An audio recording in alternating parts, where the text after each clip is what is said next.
আসসালামু আলাইকুম। আজকে আমাদের রসায়ন ক্লাসে সবাইকে স্বাগত জানাচ্ছি। আজকে আমাদের ক্লাসের টপিক তোমরা সবাই দেখতে পাচ্ছ যে আমাদের ক্লাসের টপিক হচ্ছে দ্রবণের ঘনমাত্রা। তো এটা নিয়ে আমি একটু আলোচনা করব। সেক্ষেত্রে আমাদের শুরুতেই কয়েকটি বিষয় সম্পর্কে অবগত হতে হবে। দেখো, শুরুতে একটু সাধারণ আলোচনা করে নিই যে রসায়ন যে বিষয়টা, আমরা তো জানি সায়েন্সের সাধারণত তিনটা সাবজেক্ট রয়েছে: ফিজিক্স, কেমিস্ট্রি এবং বায়োলজি। এর ভিতরে তুমি ধরো ফিজিক্স, আমার মতে প্রায় সম্পূর্ণটাই বাস্তব জীবন রিলেটেড। ফিজিক্সকে অনেকভাবে ফিল করা যায়। তারপরে বায়োলজিকে তো হিউম্যান বডি থেকে অনেক কিছু উপলব্ধি করা যায়, আর পারিপার্শ্বিক থেকেও খুব একটা ইন্টারেস্টিং সাবজেক্ট বায়োলজি। আর কেমিস্ট্রির ক্ষেত্রে সাধারণত দেখা যায় যে বিভিন্ন ধরনের বিক্রিয়া বা কেমিস্ট্রির যে নানা ধরনের কনসেপ্ট, অনেক কিছু আমাদের কাছে হাইপোথেটিক্যাল মনে হয়, বা অনেক সময় আমাদেরকে না বুঝেই শুধুমাত্র পরীক্ষার জন্য পড়তে হয়। এই কারণে আমি চেষ্টা করব যাতে রসায়নটাকে ফিল করে পড়া যায়। যে এক্ষেত্রে তোমাদের দেখবা যে সূত্র মুখস্থ করতে হচ্ছে না, এবং সংজ্ঞাগুলো নিজে নিজেই তৈরি করতে পারবে, কারণ কোনো একটা বিষয় ভালোভাবে ফিল করতে পারলে সেটা আর কি সম্পূর্ণটাই পড়া হয়ে যায়। তাহলে আজকে আমি একটা ছোট্ট টপিক নিয়ে আলোচনা করবো, সেটা হচ্ছে দ্রবণের ঘনমাত্রা। আর এটা জানার জন্য আমাদের দুইটা কনসেপ্ট লাগবে, একটা হচ্ছে দ্রবণ আর একটা হচ্ছে ঘনমাত্রা, আর এর সাথে রিলেটেড কিছু সূত্র রয়েছে। তো আমরা শুরুতেই চলে যাচ্ছি দ্রবণ বিষয়ে। তো দ্রবণ নিয়ে জানার জন্য আমাদেরকে আরও কিছু কনসেপ্ট সম্পর্কে আইডিয়া রাখতে হবে। সেগুলো হচ্ছে শুরুতেই দ্রবণ, তারপরে দ্রাবক এবং দ্রবক। এটা একটা উদাহরণের মাধ্যমে খুব ভালোভাবে বোঝা যায়। তোমরা যারা নতুন রয়েছ তাদের জন্য এই বিষয়গুলো গুরুত্বপূর্ণ, যারা ভবিষ্যতে সায়েন্স নিয়ে পড়বে। আর যারা এগুলো আগে থেকেই জানে তারা, তাদের সমস্যা হবে না। তো দ্রবণ এখানে লেখা রয়েছে, দেখতে পাচ্ছ যে কতগুলো পদার্থের মিশ্রণ। উদাহরণ দিলে সবথেকে ভালো বোঝা যায়। রমজান মাসে তোমরা যারা শরবত তৈরি করেছো, তাতে শরবতে আমরা কি করি? শুরুতে পানি নিই, পানি নিয়ে চিনি এবং শরবত আমরা একসাথে গুলাই। তাতে কতক্ষণ পর দেখা যায় যে চিনি আর থাকে না, কিন্তু একটা মিষ্টি স্বাদ পাওয়া যায়, চিনির স্বাদটা। তাহলে চিনিটা কোথায় যায়? পানি তো আমরা দেখতে পাই, কিন্তু চিনিটা কোথায় যায়? তো এখানে আমরা দ্রাবক এবং দ্রবণের ধারণা পাই। সহজভাবে বলতে গেলে, আমরা যখন পানির ভিতরে চিনিটা দেই, তখন চিনিটা পানির সাথে মিশে যায়। মিশে যাওয়ার ফলে চিনির যে অণুগুলো, সেগুলো আর বাহ্যিকভাবে দৃশ্যমান থাকে না। আর চিনি এবং পানি মিলে যে শরবতটা তৈরি হলে, এটাকে বলছি আমরা দ্রবণ। পানির ভিতরে চিনিটা মিক্সড হয়েছে, তাই পানি হচ্ছে দ্রাবক। আর যেহেতু এখানে আমরা চিনি মিক্সড করেছি, তাই এটা হচ্ছে চিনির দ্রবণ, আর চিনিকে আমরা বলবো দ্রবক। তো এই উদাহরণটা থেকেই মানে সবকিছুর ক্ষেত্রে আর কি বোঝা যায়। সবসময় যে পানি দ্রাবক হবে এমনটা নয়। অন্যান্য তরল পদার্থ দ্রাবক হতে পারে, যেমন অ্যালকোহল একটা দ্রাবক, কেরোসিন একটা দ্রাবক, এরকম আরও দ্রাবক রয়েছে। কিন্তু পানিকে বলা হয় সার্বজনীন দ্রাবক। এর কিছু বিশেষ কারণ রয়েছে, যেগুলো ফিজিক্সে তোমরা জানতে পারবে। আর পানির কিছু বিশেষ ধর্ম রয়েছে, যেগুলো আমি এখানে আলোচনায় যাচ্ছি না, তাহলে আলোচনা আর একটু বড় হয়ে যাবে। তো যাই হোক, আমরা দ্রবণ সম্পর্কে ধারণা নিয়ে নিলাম। এখন জানতে হবে দ্রবণের ঘনমাত্রা বলতে আমরা কি বোঝাচ্ছি। তাহলে একটু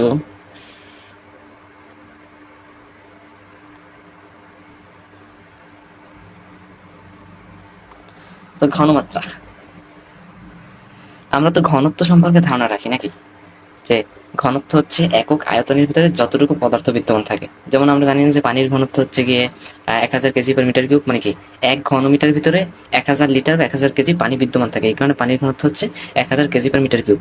সেরকম আমরা যখন দ্রবণের ঘনমাত্রা বলবো, অর্থাৎ আমি যে একটা শরবত তৈরি করলাম, এখন আমি যদি তোমাকে জিজ্ঞাসা করি যে তুমি যে শরবতটা তৈরি করেছো, সেখানে এই শরবতের ঘনমাত্রা কত, শরবতের ঘনমাত্রা কত, তাহলে এর দ্বারা কি বোঝাবে যে একক আয়তনের ভিতরে কতটুকু দ্রব রয়েছে, বা কতটুকু চিনি রয়েছে, বা কতটুকু শরবত রয়েছে। এর পরিমাণটাই হবে আমাদের ঘনমাত্রা। তাই সাধারণভাবে আমরা ঘনমাত্রার ঘনত্বকে ইকুইভ্যালেন্ট ধরতে পারি। তো এই মূলত দ্রবণের ঘনমাত্রার যে বেসিক আলোচনা। এখন আমি মূলত সূত্রের দিকে চলে যাব, কিভাবে কি ক্যালকুলেশন করতে হয়। যে রসায়নের যে কোনো পরিমাপের একক হচ্ছে মোল। আর রসায়নে দুই ধরনের বিষয় নিয়ে আলোচনা করা হয়, একটা হচ্ছে গুণগত রসায়ন, একটা পরিমাণগত রসায়ন। তো পরিমাণগত রসায়নের যে কেন্দ্রীয় ধারণা সেটা হচ্ছে আমাদের মোল। মোলকে এন দ্বারা প্রকাশ করা হয়। শুরুতেই আমরা সূত্র জানার আগে আমরা এতক্ষণ যে বেসিক সম্পর্কে জেনেছি সেটা থেকে আমরা নিজেরা সূত্র তৈরি করে ট্রাই করি। কিভাবে? আমি যদি তোমাকে জিজ্ঞাসা করি যে ধরো একটা পাত্র রয়েছে বা একটা গ্লাস, একটু সুন্দর করে আঁকে। এই গ্লাসের ভিতরে আমার এখানে জল রয়েছে, এই ধরো এটা জল আছে 1 লিটার। এখানে আমি বললাম যে 1 লিটার জল আছে।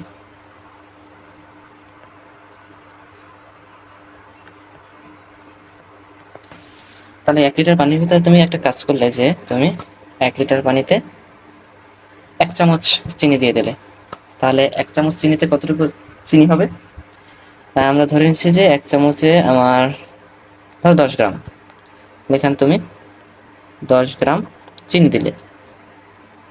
তাহলে আমরা যে ঘনমাত্রার একটু আগে সংজ্ঞা পড়লাম যে একক আয়তনে যতটুকু দ্রব্য থাকে, তাহলে এখানে আমার একক আয়তন কত? 1 লিটার, দ্রব্য আছে কত? 10 গ্রাম। তাহলে এটার ঘনমাত্রা কত হবে? একক আয়তনে। আমরা যদি ঘনমাত্রাকে কি দ্বারা প্রকাশ করা হয়? এস দ্বারা প্রকাশ করা হয়। এখন অনেকের এখানে একটু ডাউট থাকতে পারে যে ঘনমাত্রাকে ইংলিশে কি বলে? কনসেন্ট্রেশন। তাহলে এটাকে অবশ্যই সি দ্বারা প্রকাশ করার কথা, কেন আমরা এস দ্বারা প্রকাশ করছি? এটা মূলত একটা ট্র্যাডিশন, কারণ এস দ্বারা মূলত স্ট্রেংথকে বোঝানো হয়। ঘনমাত্রা তো কোনো একটা দ্রবণ কতটুকু ঘন হবে বা কতটুকু গাঢ় হবে সেটাকে প্রকাশ করে, এই কারণে এটা হচ্ছে স্ট্রেংথ অফ কনসেন্ট্রেশন, সেখান থেকে আসে এস। এই কারণেই মূলত ঘনমাত্রাকে এস দ্বারা প্রকাশ করা হয়। এছাড়াও অনেকে মোলার একক থেকে এম দ্বারা প্রকাশ করে, বা অনেক সময় সি দ্বারাও কনসেন্ট্রেশন হিসেবে প্রকাশ করা হয়। তবে প্রকাশটা আমাদের খুব একটা মুখ্য বিষয় নয়। তো আমরা এস দ্বারাই প্রকাশ করলাম যে এস ইকুয়ালস টু একক আয়তন, মানে আমাদের 1 লিটার দ্রবণ আছে, তার ভিতরে দ্রবণের পরিমাণ কত? 10 গ্রাম। তাহলে আমরা বলতেই পারি যে দ্রবণের ঘনমাত্রা কত? 10 গ্রাম পার লিটার। 10 গ্রাম পার লিটার, এটা হচ্ছে আমাদের দ্রবণের ঘনমাত্রা। এখন ঘনমাত্রা একক কি? এটা একটা কোশ্চেন হতে পারে। ঘনমাত্রা তো একটা রাশি, এটার তো একটা একক থাকবে অবশ্যই। ঘনমাত্রা একক কি? তো ঘনমাত্রা একক হচ্ছে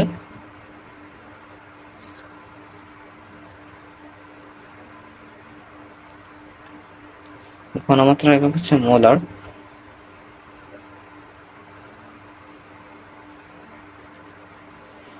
ঘনমাত্রার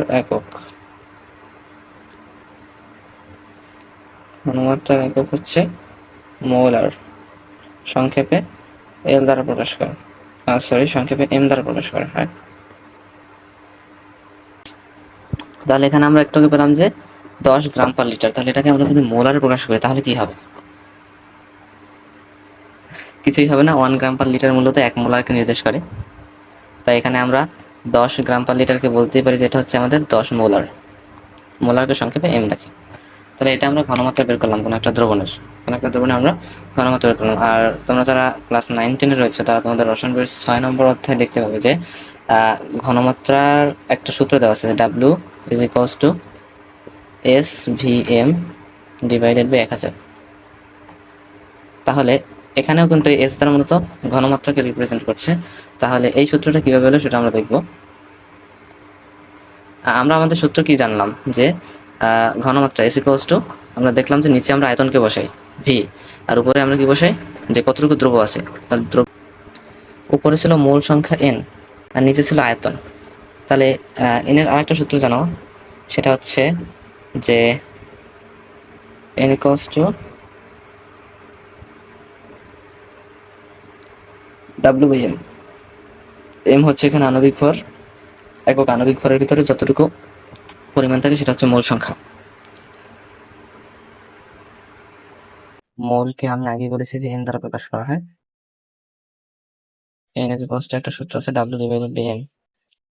এই সূত্রটা আমরা আমাদের আগের সূত্রে অ্যাপ্লাই করব। এখান থেকে আসে এস ইকুয়ালস টু এন এর পরিবর্তে আমরা উপরে বসাতে পারি W by M divided by আমাদের আছে ভি। এখন সিম্পল ক্যালকুলেশন করলে S V is equals to W by M. বা এখান থেকে যদি আমরা এম কে এক পাশে আনি, ডাব্লিউ ইকুয়ালস টু আমাদের এস ভি এম আসে। এখানে ভুলে যাও না, যেখানে আমাদের ভি বা আয়তনটা হচ্ছে লিটার এককে, এখানে আমাদের আয়তনটা হচ্ছে লিটার এককে। তো এটাকে যদি আমরা মিলিলিটার এককে নিই, তাহলে আমরা আমাদের কাঙ্ক্ষিত সূত্র ডাব্লিউ ইকুয়ালস টু মিলিলিটার একক নেওয়ার জন্য তোমরা জানো যে মিলিলিটার একক নেওয়ার জন্য আমাদের 1000 দিয়ে ভাগ দিতে হয়। তো S V M divided by 1000, এই হচ্ছে আমাদের বইয়ের সেই সূত্রটা, যেটা মূলত মিলিলিটার এককে দেওয়ার কারণে এরকম আসছে। তো এখানে তোমরা প্রতীকগুলো চিনে রাখো। ডাব্লু দ্বারা যতটুকু পরিমাণ দ্রব্য আছে সেটাকে প্রকাশ করছে, এটা একক হচ্ছে গ্রাম। এস তো আগে বলেছে মোলারিটি। ও, এখানে আরেকটা বিষয় আমি উল্লেখ করিনি, খুবই দুঃখিত। আমরা তো ঘনমাত্রা জানলাম, তো ঘনমাত্রাকে রিপ্রেজেন্ট করার জন্য বা ঘনমাত্রা পরিমাপ করার জন্য আমাদের কতগুলো মানদণ্ড রয়েছে। আমি যদি মানদণ্ডগুলো একটু লিখে ফেলি, অনেকগুলো রয়েছে বেশ। আমি কয়েকটা উল্লেখ করতেছি। শুরুতে আসে আমাদের মোলারিটি।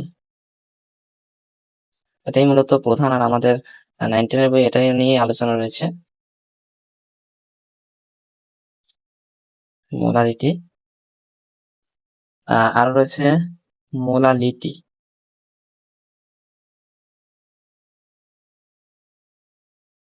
এগুলো আলাদা আলাদা পরিচয় রয়েছে, আপাতত আমরা এগুলো শুধু নামগুলো শিখে রাখবো। তারপরে রয়েছে ফর্মালিটি,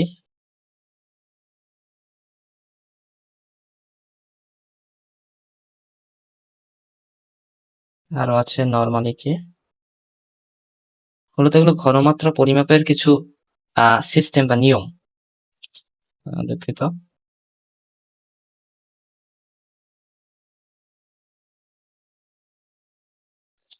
ফর্মালিটি, আরো বেশ কিছু রয়েছে অনেকগুলো, যেমন PPM.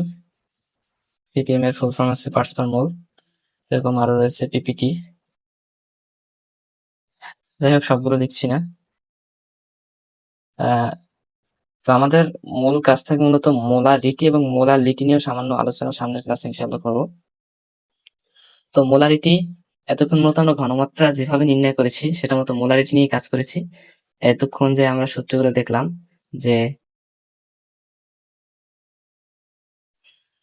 W equals to S V M, এখানে এস দ্বারা মূলত মোলারিটিকে রিপ্রেজেন্ট করছিলাম। এস হচ্ছে আমাদের মোলারিটি বা ঘনমাত্রার পরিমাপের একটা মানদণ্ড।